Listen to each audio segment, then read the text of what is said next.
How's it going, guys? Today I'm replacing power button on this Zebra TC52. For some reason this happens quite often on these devices. This particular device is out of warranty, and if I were to send it to Zebra for repair, it would cost a whopping $756. First, we're gonna need to take out the battery.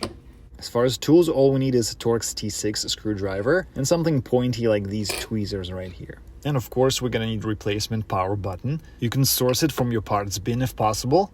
And if not, I'm going to try to find them online and drop a link down in the description area below. Use something pointy to take out these rubber plugs. Then take out these two screws. Next, take out this plastic back panel.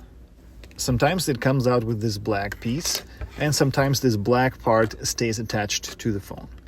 And if so, you just need to depress this tab to take it out.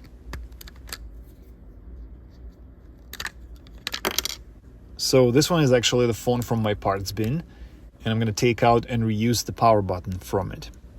Now I'm just going to install it into the phone that I'm trying to fix here.